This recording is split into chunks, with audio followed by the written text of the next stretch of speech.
Have you ever walked away from a conversation feeling just inexplicably guilty? Oh, yeah. Or maybe just profoundly confused, like you were somehow the problem. Right. Even when you walked into that interaction, absolutely certain that something the other person did felt wrong. You had your facts straight. Exactly. You knew exactly why you were upset, and yet, 20 minutes later, you find yourself apologizing. It is a uniquely disorienting experience. You just walk away with this lingering, heavy feeling in your stomach. Yeah, you're questioning your own judgment, completely spun around, trying to retrace the mental steps of like how a conversation about their behavior somehow became a referendum on your character. Right, and it happens to the smartest, most self-aware So people. it really does. So we're doing a deep dive today into the invisible, kind of creeping nature of manipulation. We are. We're pulling from this incredibly comprehensive stack of research that maps out the subtle signs someone is secretly manipulating you. Yeah, detailing the exact step-by-step patterns they use. Our mission today is to give you, the listener, a shortcut. A shortcut to being really well informed about the hidden emotional mechanics of these toxic interactions. Exactly. We want to equip you to spot these patterns in real time. Because when you're in the middle of it, the information overload is just paralyzing. Oh, totally. Your brain is trying to process like a dozen contradictory signals all at once. Right, so we want to replace that paralysis with absolute clarity. We want to give you those aha moments where you finally see the invisible strings and understand, exactly how they're being pulled. That structural understanding is just so vital because the hardest part about manipulation is that it rarely looks manipulative in the moment. It's cloaked. Exactly, it's cloaked. It operates under the guise of normal social interaction, which is why our analytical brains often fail to catch it early on. Okay, let's unpack this. Yeah. Because our source material makes a really crucial foundational point right out of the gate. Right, the baseline. Yeah, manipulation is almost never a one-time dramatic event. It doesn't look like, a movie villain twirling a mustache and announcing their evil plan. No, it usually starts out looking like warmth. Yeah, looks like attention. It looks like someone who just wants to help or who seems unusually invested in your well-being right from the start. The trap is set with charm, and the psychology behind that is genuinely fascinating.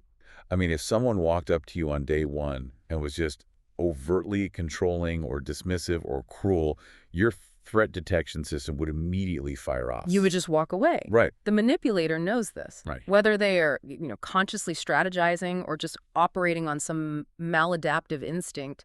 So they have to bypass your threat detection entirely. And they do this by establishing themselves as a safe harbor. Right, exactly. They mirror your values, they validate your insecurities, and they build up this massive reservoir of trust. Which is just so insidious.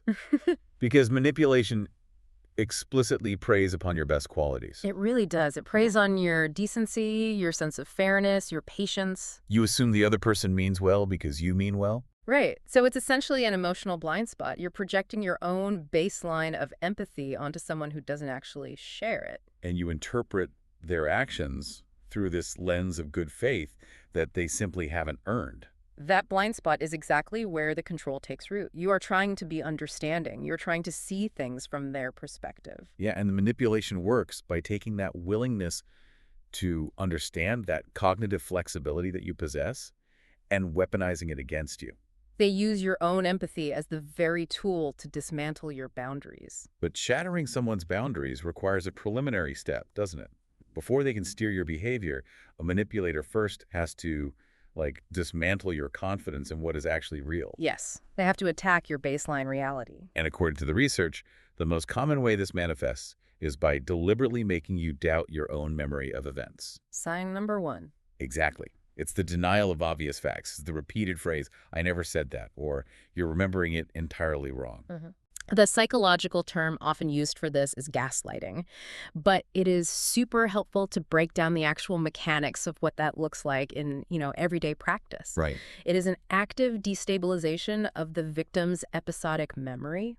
It's not just a disagreement over opinions. It is a fundamental assault on the actual sequence of events. Let's look at a really common workplace example from the text to kind of ground this. Good idea. Imagine you have a colleague, and they promise to get a crucial piece of data to you by the evening. The evening comes and goes.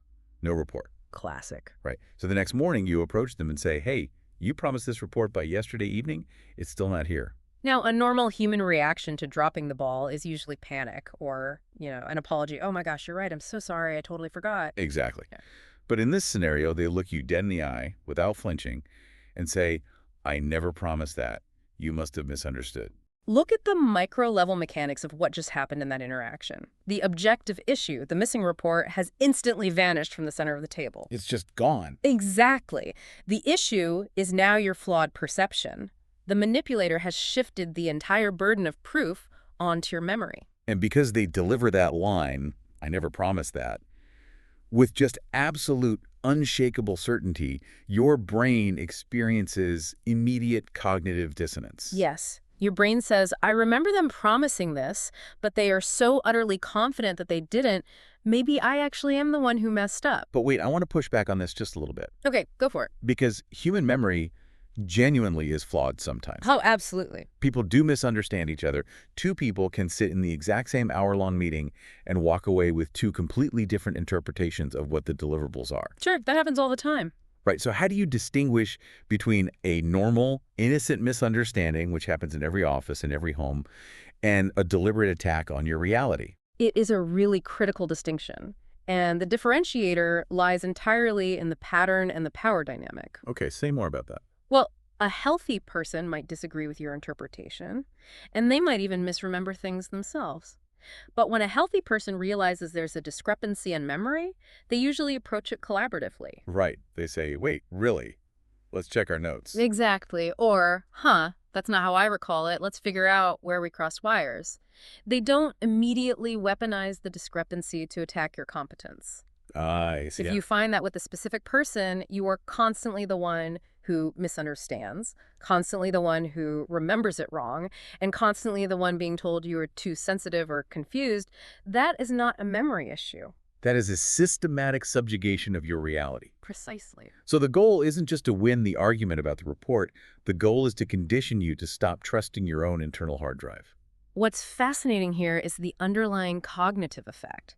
By making you doubt your memory over and over, they create a void. And nature abhors a vacuum. And so does the human mind. If you can no longer trust your own perception of reality, you have to outsource that trust to someone else. The manipulator forces you to look to them to define what is true. Exactly. They step in as the narrator of your life. And once you don't trust your own mind, your resistance to their control effectively drops to zero. Wow. That strips away your internal compass entirely. And that connects directly to another incredibly common tactic from the source material used to obscure reality-twisting words and moving the goalposts. Oh, sign number 4. This one is incredibly frustrating. Let's look at a romantic relationship scenario. Say one partner brings up a legitimate, tangible concern. They say, you were flirting with someone else at the party and it made me really uncomfortable. A very clear, specific boundary. Right. And the partner replies, you're just insecure. If you trusted me, you wouldn't even ask that. I look at that and I think of it like a verbal shell game. A verbal shell game captures the essence of it perfectly. Let's dissect the architecture of that deflection. Right, so you walk up to the table to address a specific issue, the flirting. That's the ball under the shell. Yes. But the manipulator has zero intention of letting you lift that specific shell. So suddenly, the shells are moving around the table at lightning speed, and the original issue gets hidden under this massive, emotionally charged distraction. The conversation isn't about their flirting anymore. It's suddenly about your deep-seated insecurity. Exactly. You are suddenly put in a position where you have to defend your own character, your ability to trust, and your emotional stability instead of addressing their observable actions. And notice the incredibly tight psychological trap they just sprung on you. Right. If you defend yourself and say, I am not insecure, I just saw what you did with my own eyes, you have already lost. Because you are now engaging with their premise. Exactly. You are arguing about your insecurity, which means you are no longer talking about the flirting. Furthermore, if you get frustrated and raise your voice to try and steer it back, they might say, wow, why are you attacking me? You always make a big deal out of nothing. Look how aggressive you're being. They have successfully moved the goalposts again. Now the issue is your tone of voice. It's maddening. You start out wanting to resolve a simple behavioral issue, and 30 seconds later, you are on trial for your emotional reaction. It really is. The source material also mentions a scenario where a woman confronts her partner about sarcastic, belittling remarks he makes in front of their mutual friends. Oh, yes. And his immediate response is, I was joking. You're just too sensitive. Nobody else was bothered by it. That specific phrase, "I was joking, you're too sensitive," is a masterclass in covert invalidation. It accomplishes three things simultaneously. Walk us through those. First, it absolves him of any accountability for his words, because a joke is socially protected behavior. Second, it invalidates her very real feeling of being disrespected. Exactly. And third, by bringing in the hypothetical "nobody else was bothered by it," he creates an illusion of consensus. He is telling her that her reality is not only wrong, but it is socially anomalous. She is the outlier. The issue is no longer his public disrespect. The issue is her defective emotional regulation. So, for you listening right now, think about the recurring arguments you have with the people in your life. That's a great exercise. When you raise a concern, do you actually get to debate the original problem? Or do you find that within 3 minutes you are frantically forced to defend your own character, your tone of voice, your word choice, or your memory? Because if it's the latter, you're playing the verbal shell game. And you need to understand that the game is rigged so that a resolution is logically impossible. And this brings us to a critical transition in the manipulator's playbook. Once they have successfully made your reality feel shaky, once you are second-guessing your own memory and constantly defending your reactions, your defenses are significantly lowered. You are off balance. That is the exact moment they begin hacking your internal emotional levers to steer your behavior. And the most powerful lever they can pull is your empathy. Which brings us into the realm of conditional kindness and the weaponization of guilt. Signs 2 and 3. Guilt seems to be the most universal currency of manipulation. It's highly effective, especially against the type of person we talked about earlier, the decent, patient, empathetic person who genuinely doesn't want to cause harm to others. Guilt is essentially an emotional tax levied on your autonomy. That's a great way to phrase it. A healthy relationship allows for individual autonomy without punishment. But a manipulator uses guilt to ensure that every time you act independently, it costs you emotionally. Let's break down a very common family dynamic from the research. Mm-hmm. You tell a family member that you can't attend an upcoming weekend event. Okay. You explain that you are just too exhausted, you have work early the following week, and you simply need to rest. It's a simple, healthy, physiological boundary. Very normal. But their response is a heavy sigh, followed by, fine, do whatever you want. I guess I just care about this family more than you do. Or, after everything I've sacrificed for you, this is how you repay me. That response is not an expression of hurt. It is a meticulously engineered behavioral corrective. It takes a simple logistical boundary saying no due to physical exhaustion and reframes it as a catastrophic moral failure. They are equating your physical need for sleep with a malicious betrayal of the family unit. It's such a massive escalation. You're just tired, where you're not making a grand declaration about how much you value them. You just want to sleep in on a Saturday. But by treating it as a grand declaration, they completely hijack your internal processing. Let's look at the neurological shift that happens in the victim. Yeah, let's look at that. Before the guilt trip, your internal narrative was focused on your own needs. I am tired, my body needs rest, I will stay home. Right. The moment they deploy the guilt, your attention is forcibly yanked away from your own internal state. The narrative shifts entirely to, oh no, how do I fix this? How do I keep them from being upset? How do I prove I'm not a bad, ungrateful daughter or son? You are no longer making choices based on your own bandwidth. You're making choices based entirely on managing their emotional volatility. You end up jumping through hoops to soothe the wound that they entirely manufactured. You go to the event, you're miserable and exhausted, but you go just to avoid the emotional tax. Exactly. That transactional nature of relationships ties right into another major pattern. Inconsistent, conditional affection. Sign number 3. This is where affection, warmth, and validation are used strategically as control mechanisms. One day they are warm, loving, and incredibly attentive. The next day, for seemingly no reason, they are distant, cold, and punishing you with silence. The hot and cold cycle. Right. I read this and I immediately thought about a rigged slot machine in a casino. A slot machine. Okay, let's follow that analogy. How does the mechanism of the casino game map onto emotional manipulation? Well, think about the core psychology of why slot machines are so addictive. It's not because you win every time you pull the lever. Right, if you won $1 every single time, it would just be an ATM. Exactly. It would be entirely predictable and completely boring. And conversely, if you lost every single time, you'd walk away after 3 pulls because it's a guaranteed loss. So the addiction is driven by the unpredictability. It's the intermittent reinforcement. You pull the lever, you lose. You pull the lever, you lose. But then right as your frustration peaks, you're about to walk away, the bells ring, the lights flash, and you hit the jackpot. Your brain gets a massive rush of dopamine. Yes. Intermittent reinforcement is arguably the strongest behavioral conditioning tool in existence. B.F. Skinner proved this decades ago with operant conditioning in animals. Right, with the pigeons or the rats. Exactly. When a reward is unpredictable, the subject will obsessively perform the behavior to chase the reward. Exactly. And with a manipulator who uses conditional affection, you're the one constantly pulling the lever. You are navigating their moods. Hoping that the good version of the person, the charming, attentive person you met on day one, will hit the jackpot and return. The unpredictability is exactly what keeps you stuck at the machine. You start thinking, if I just say the right thing, if I just agree with them, if I just anticipate their needs perfectly today, the warm, loving person will come back. If we connect this to the bigger picture of the human nervous system, what you are describing is the formation of a trauma bond. A trauma bond. Let's unpack that. The coldness and the silent treatment spike your cortisol levels, the stress hormone. You feel anxious, unsafe, and desperate for resolution. Okay. When they finally bestow that breadcrumb of affection upon you, your brain releases a flood of dopamine and oxytocin. Over time, your brain begins to associate the manipulator not just with the stress, but with the relief from the stress. Wow. So you become biochemically addicted to the cycle of their moods. Precisely. And this isn't just limited to romantic or familial relationships. This happens in professional environments all the time. The workplace can be a minefield for this. Imagine a manager who operates this way.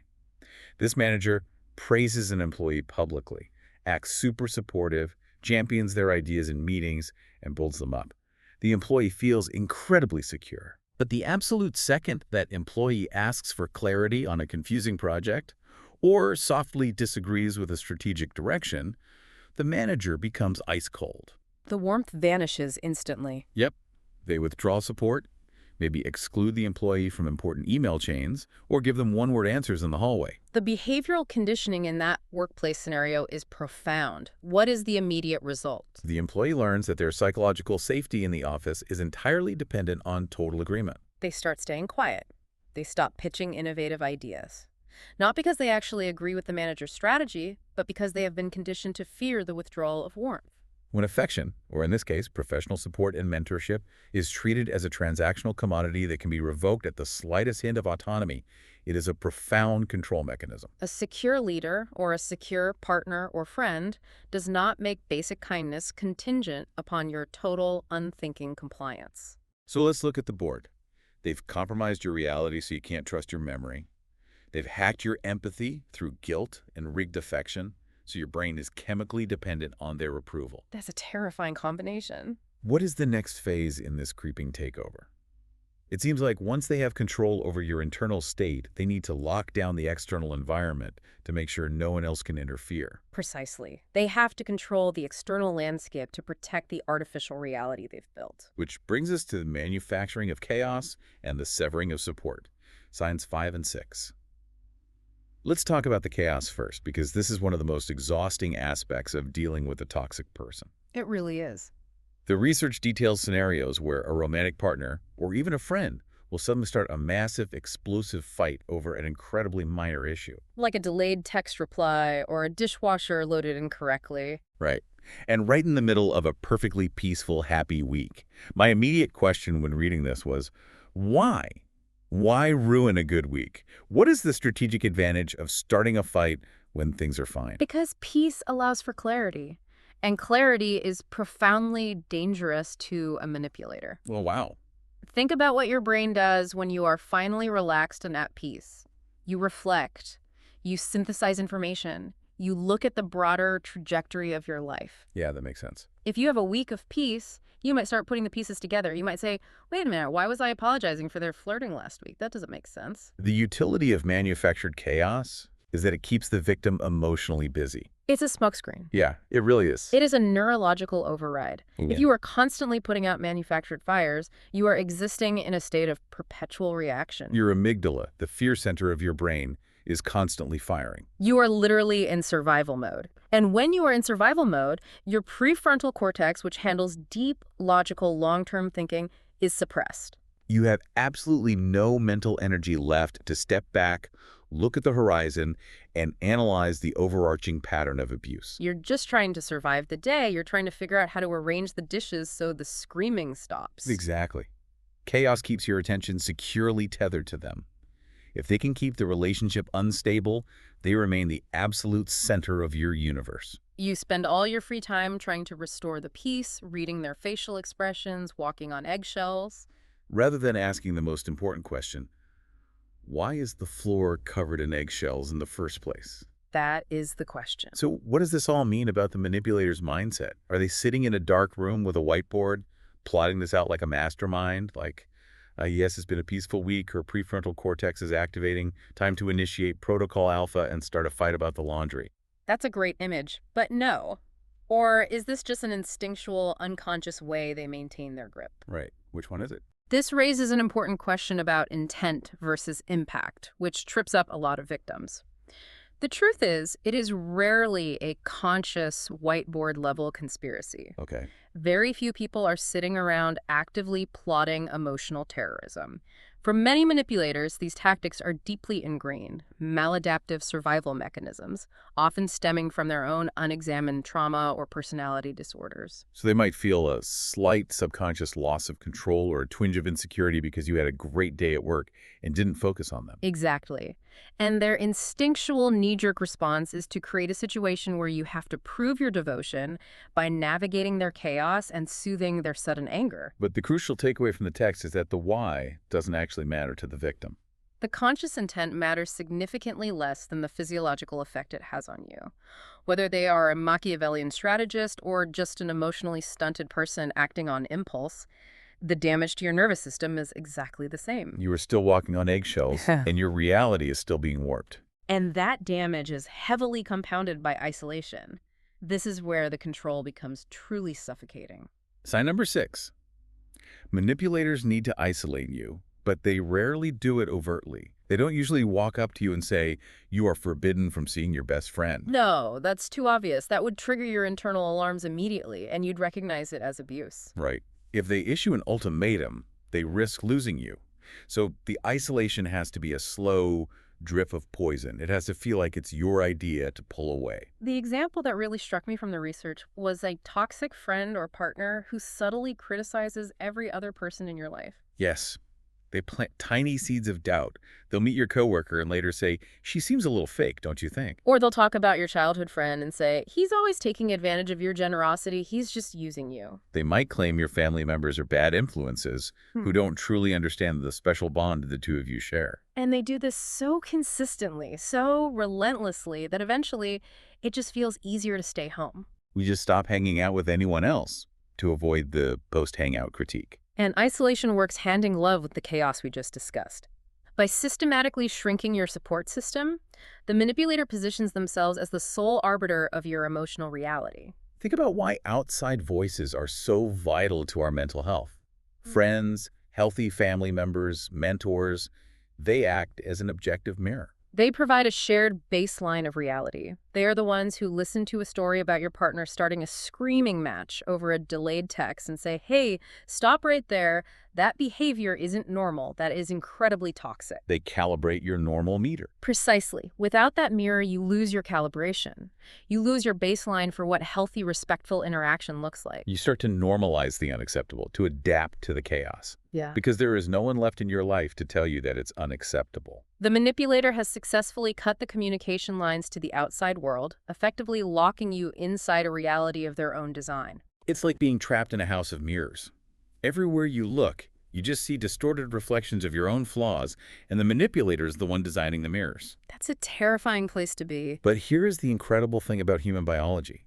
And this is where we start turning the corner on how to recognize and break this cycle. Yes, let's talk about the body. Even when your reality is being warped, even when your empathy is being weaponized, and your support system is completely cut off, your body still knows. Your body keeps the score. While all these external tactical games are being played, the most undeniable evidence of manipulation is actually happening inside your own physical nervous system.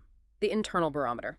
Stat number Sorry. 7. For anyone trying to navigate these murky, confusing waters, turning into this somatic reality is perhaps the most crucial step you can take. We are talking about the physical symptoms of being manipulated, feeling constantly drained, confused, or physically smaller after dealing with a specific person. The research describes a very common phenomenon where you are dealing with someone whose words are technically grammatically polite. If you were to read a courtroom transcript of the conversation, they didn't swear at you, they didn't explicitly threaten you, they didn't raise their As voice. despite the polite transcript, you consistently leave the interaction feeling tense, unsettled, and utterly exhausted. And here's where it gets really interesting for me.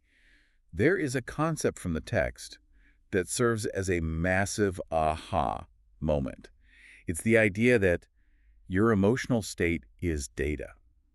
Your emotional state is data.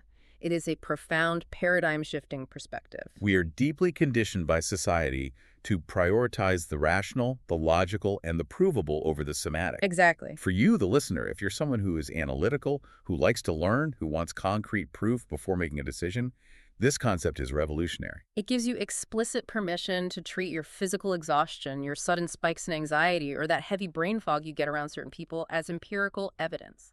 You don't have to wait for a purely logical, smoking gun like catching them in a massive lie to prove they are manipulating you.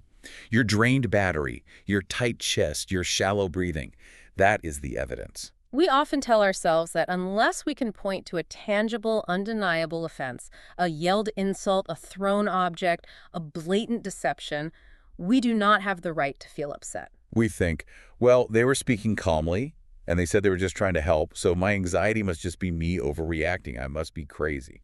But manipulation, by its very nature, operates almost entirely in the subtext. It is carried in the tone, the microexpressions, the timing of a sigh, the subtle invalidation hidden in a compliment. Your conscious, logical mind might be confused by the polite words, but your autonomic nervous system is far older and far wiser. It registers the microscopic cues of a threat. It registers the immense cognitive effort it takes to constantly defend your reality and navigate the hidden conversational traps. Think about that one person in your life, and I guarantee a specific face or name is popping into your head right now, who always leaves you feeling like you need a 3-hour nap after a 10-minute conversation. You walk away feeling hollowed out. Are they technically polite, but energetically draining? Because that is your neurobiology screaming at you that the environment is structurally unsafe. And it's important to recognize that this exhaustion doesn't happen overnight. It's the result of an escalation pattern. Yes. Let's look at the anatomy of how this control grows. It relies heavily on a prolonged testing phase. A manipulator rarely starts with severe isolation or massive gaslighting. They will issue a mild guilt trip or a harmless-looking joke at your expense in front of others. They are essentially pinging your boundaries, much like a submarine using sonar to map the ocean floor. That's a great analogy. They want to see how you react to the ping. Do you laugh it off uncomfortably? Do you apologize to keep the peace? Do you assert yourself? And if you back down, If they learn that pushing you makes you yield, the behavior automatically escalates. They map out exactly where your defenses are weak. over months or years, the relationship slowly and imperceptibly shapes itself entirely around their emotional needs and your endless appeasement of them. It's death by 1,000 paper cuts. It's the boiling frog metaphor. And if every minor disagreement leaves you doubting your fundamental worth, if every attempt to assert a need results in days of anxiety, the relationship hasn't just hit a rough patch. It has become fundamentally, structurally unsafe for your mental and physical health. Which brings us to the inevitable climax of this realization. Recognizing the physical symptoms, understanding the psychological traps, and seeing the escalating pattern is a powerful wake-up call. But awareness alone doesn't change the dynamic. The crucial question remains, what do you actually do when you realize you are trapped in this web? How do you reclaim your narrative? The literature doesn't just leave us analyzing the problem. It offers a roadmap for what to do when you notice these signs. The very first piece of advice is incredibly simple in theory, but phenomenally hard to execute in the heat of the moment. Slow down. Do not rush to explain everything away.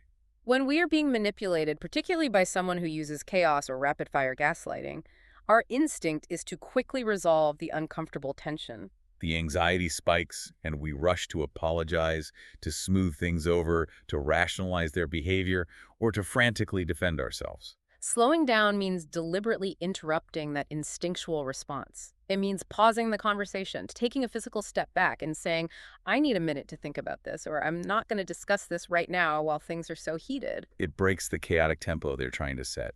You refuse to play the game at their speed. Another deeply practical piece of advice is to write things down when your memory is constantly being challenged. If you're dealing with the "I never said that" tactic at work or at home, start keeping a private log. Not to show them, because the manipulator will just argue with your notes, but to ground yourself. And notice the behavioral patterns.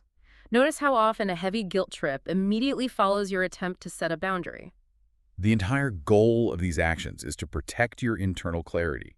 Once you have that clarity, you have to decide on the structural changes. That might mean severely limiting their emotional access to you, creating physical space, or in many cases, leaving the relationship entirely. And there's a deeply liberating concept that underpins this entire phase of reclaiming your life.